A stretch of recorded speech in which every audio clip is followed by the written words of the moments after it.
few weeks ago, a storm hit LinkedIn. And no, it wasn't another 10 times my growth in 3 days thread.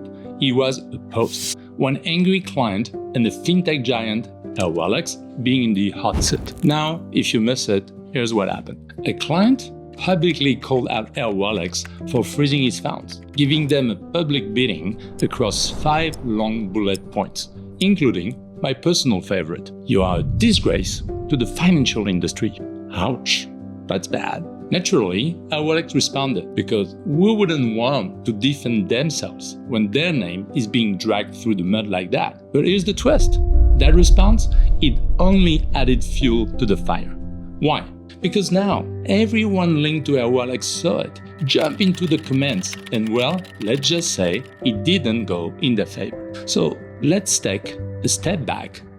What can we learn from this? Lesson number 1, let it go. Things could have played out very differently if Airwallex has just loosened up for a bit and carried on with their day. You see, an average LinkedIn post only lasts for 24 to 72 hours. If nobody engaged with your post, LinkedIn flags it as uninteresting. And just like that, the post is gone. It won't resurface when you refresh the feed. And nobody will be there to remind you of what happened a week later. What happens when you reply?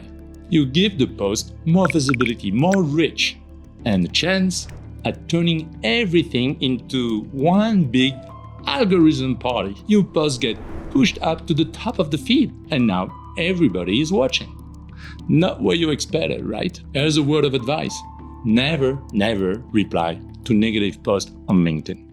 Lesson number 2, not everything is as it seems. Of course, this is not the first time that a fintech giant is called out publicly. We've seen it happen again and again across the industry. Less than 6 months ago, Stripe was featured in a post that went viral for all the wrong reasons. In a separate case, Revolut was slammed for their lack of human support more times than we could count. It got so bad that the Financial Times even wrote an article about it. Here's the thing, clients only ever see a portion of the truth. Fintech companies and banks don't freeze funds for fun, and they don't do it randomly. So fintechs and banks know exactly what they're doing, but don't bother explaining? Unfortunately, yes, but there is a reason for it. In the fintech and banking business, we are all bound by a set of rules and regulation, including something called tipping off.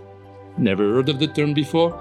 Let me explain. Tipping off was first introduced as an anti-money laundering measure to prevent criminals from getting notified that their transfer activity has been flagged and is under investigation. If they're warned, they get time to hide evidence or plan an escape.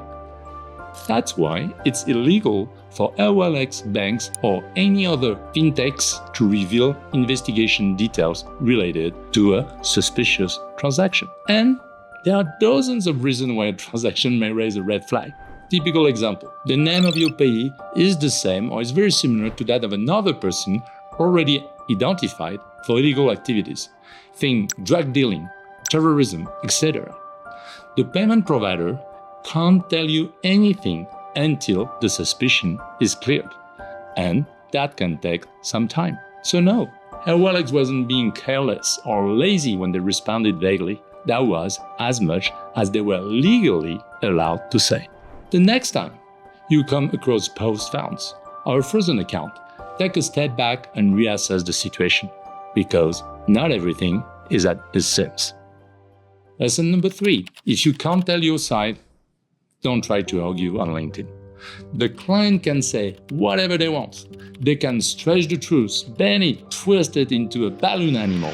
But a regulated fintech like Airwallex or Status, we're bound by financial regulations. We can't expose private details or explain the full story behind a frozen account, even if we wanted to. So, how do you win an argument where one side can say everything and the other side can say nothing?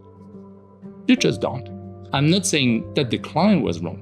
Maybe he had every good reasons to be furious, but maybe there was more to the story. Like suspicious transaction, sanctioned countries, a few red flags here and there. We'll never know, and that's the point. Here's a piece of advice. If you can't tell your side, don't try to argue on LinkedIn. So, to Jack Jong and the Airwallex team, sending a big hug.